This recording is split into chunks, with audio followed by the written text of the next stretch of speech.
It's 3 transfers for me this week. This is how to keep up with the free hitters. Welcome to the Gianni Gw34 YouTube show. Hope you guys are well. This is my team selection video for Gameweek 34. And boy am I pumped because it's a big juicy double where surely the ceiling can be high, even for those like me that aren't on a chip this week. How do we combat that? Well, hopefully we've lined up loads of doublers already, but maybe you go and take 2, maybe 3 transfers. I'm looking at a 4-point hit, which is 3 moves because I rolled last time out. So before we get started, shall we have a very quick look at, I don't know, let's have a quick look at a free hit team I've put together. I did a video earlier in the week. This free hit team looks useful, right? It's got triple Liverpool, triple Arsenal, only 1 defender from each team. It's got triple Palace, and then there's Solanke and Aït-Nouri. Right, but let's have a look at my team, shall we? And before we do, how much money in the bank do we have? Well, we've got 0.8 million, we've got 2 free transfers, and we have got options. We've got options galore, but let's just bring up a bit of a short list of players I like, shall we? So I've got 4, 5, 6, 7 players that I've identified this week that I could bring in. There are different variations of what combinations I go with, but there's 7 players, and I'm probably going to be bringing in 3 of them. So which 7? Right. 2 of them are defenders. Trent at number 1. And I'll rank them for you, right? So Trent number 1 and Munoz at Crystal Palace number 2, right? I like Trent very much. I just need to know he's going to start twice. And I'm not sure we're going to know that. That might be too risky. You obviously need funds for Trent, which could involve selling a Haaland. Remember, I'm on wildcard 35, so I'm very happy to sell someone like Haaland and bring him back. Now, sure, if I sell a Son, a Foden, a Palmer, there's a huge amount of team value in these guys. And if you're going to wildcard them back in, you're effectively using, if you sell those 3 players, you could have $1.5 million less on your wildcard budget. That's huge. Selling Haaland doesn't give you the same headache. So, Trent number 1, Munoz number 2. They're my 2 defenders that I'm looking at this week if I make a defensive transfer, and that is no guarantee either, right? The midfielders I like, I'm going to rank them. I'm going to rank Jota, the slotter, at number 1. I think Jota's going to be criminally overlooked. I think he could start twice now because we've seen some cameos off the bench. And I think Liverpool have lacked his clinical edge. What they've done in recent weeks, produce high XG, lots of shots, and Darwin, Salah, Diaz, they've all been guilty of poor finishing. Well, Jota's arguably the best finisher at the club, and I think Klopp recognises that and will go, I want you back into this 11. So let's have a look and see if we fancy Jota. But if I do fancy 2 starts, or certainly 120 plus minutes, I might just be punting on Diogo Jota. And number 2, I've gone Kai Havertz. I think we see him at number 9 again. He was in that free hit draft I put together. Both these guys were. I think Havertz needs to play number 9. I think against Aston Villa we saw why. Jesus down the middle didn't look the same. Havertz in midfield. Played well actually, but just not quite the same. They need his goals. And the fixtures are there for Arsenal to score. Chelsea and Wolves. They're not the easiest of games, but they're certainly not the hardest. And they're definitely games you can get goals in. Wolves' defence and certainly the Chelsea defence is definitely vulnerable. At number 3 in midfield, Luis Diaz is there at the back of my mind somewhere. Someone that just gets a bit more minutes in terms of attackers than most.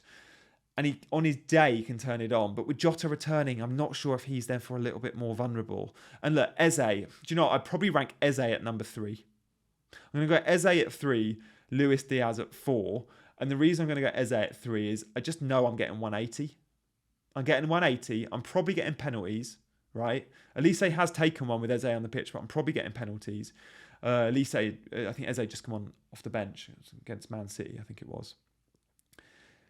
And Eze's just a baller. And he's got 2 home fixtures. West Ham and Newcastle at home. Again, 2 defences I think you can target. I like Crystal Palace at the moment. And then Luis Diaz we've spoken about. So now the 4 midfielders, giving you 2 defenders. There's also Darwin. Now Darwin only comes into my team if I'm selling a Haaland, right? And I'm only selling a Haaland if I need the money for Trent. Okay? So let's have a look at how I'm shaping up. Before any transfers, this is 2 free transfers, 0.8 in the bank. I currently have, well, on paper, 9 of my 11 playing twice. Got Neto in goal, Gabriel Aït-Nouri, Bradley. Again, Bradley and Aït-Nouri are flagged. Bradley will not start twice because Trent's back now anyway. And Zabani. Then we've got Foden and Haaland, my only single game week players, with Salah, Saka, Solanke, Mateta. Now, 2 free transfers and probably a 3rd transfer. Where do I go? What direction do we move in? Whew, right. We got options. Whew. Okay. I've taken a breath because I'm going to run through some options and I want your opinions. I'm going to give you 4 presentable options, right? We'll bring them in and out the team and see what you think. Guys, thank you so much for hitting those buttons. Likes and subscribes are so welcome. I appreciate each and every one of you that wants to take the time to click subscribe with that notification bell. So, option 1. It's Bradley out, okay, and Trent in. We've spoken about why. It's Son out and Jota in. I do have money tied up in Son, but I've got the most of all my midfielders, the money tied up in Palmer, right? I'm not going to sell Palmer because he gives me the less back. So Son and Foden are both could be sold. Son definitely. So Son out, Jota in. And then Foden out for Havertz in. Okay, sorry. Foden out for Eze in, right? Now, if I do that, it gives me Trent, Jota and Eze in. It gives me a 3-4-3 and it gives me Zabani benched. I would start Haaland. So I'd have 10 doublers. Zabani, I much prefer Haaland to Zabani. Single game week over double game week, it doesn't matter. it's Haaland versus Zabani. So option 1 looks good. Trent in, Jota in, Eze in. I quite like that. With a heavy heart selling both Son and Foden, knowing I'm probably wildcarding them both back in. Option 2 is similar, but instead of Trent going out, Trent coming in, Munoz comes in. Now, because of that, I don't have to then go Eze, I could go Havertz, who I think I prefer. So it's Bradley, Son and Foden out to Munoz, Jota and Havertz. So very similar to option 1, but instead of Trent, it's Munoz. Instead of Eze, it's Havertz. I do think option 1 is stronger than 2. So again, same formation, same bench order. Now, this is one with no hit. You might be looking at this team going, Gianni, you don't need to take a 4-point hit this week. Why don't you play your Man City players? Still bench Zabani. Or even play Zabani and bench Bradley. So option 4, let's put Bradley on the bench and say we're not sure he's going to start in either. And put Zabani into the 11. Does give me double Bournemouth defence. Zabani in the 11.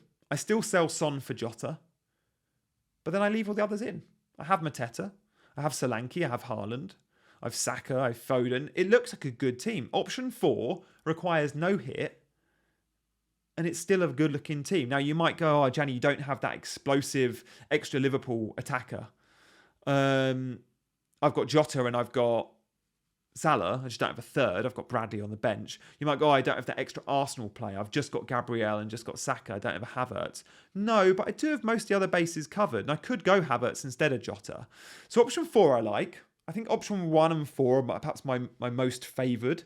1 involves Trent. 4 doesn't. They both involve keeping Haaland and putting him in the 11, which is interesting. The way I sell Haaland as if I feel like I really need Darwin in this week and if I need the money for Trent. So look, I've got options. It's too early for me to commit to an option. I will, however, post on social what I do ahead of the deadline. I'll actually post it on YouTube as well in the community channel. So stay tuned for that because I'm really keen to update you guys pre-deadline, knowing I won't be doing a deadline stream this week. I'm going to be in the US. So I'm flying to the US tomorrow. Or I'm in the US already by the time you watch this. And with that in mind, I'm going to miss the deadline. I'm excited though. Captaincy should be discussed because Salah's out of form. Salah's bang out of form. But Liverpool are Liverpool and Salah is Salah. And the fixtures are there for Mo. I think I'll be captaining Salah. If I wanted to go differential, I think I still like the Salah fixture. I think Jota or Darwin. I think that fixture's still one I'd target. If you want to go really outside the box though, Eze for me. I think it would be Eze.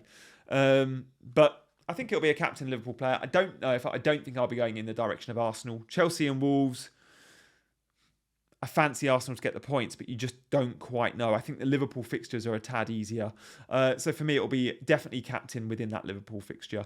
Guys, let me know what you're doing. Thank you for hitting those buttons. But one final reminder, if you want to join my WhatsApp group, become a channel member. Extra content as channel members. There's squad member tier. There's ultra member tier. I'd love you to consider coming on board. But thank you so much for watching, for supporting the channel as always. I'll be back next week with way more content. Likes and subscribes on the way out. Thank you, team. Shout out Fantasy Football Scout, as always.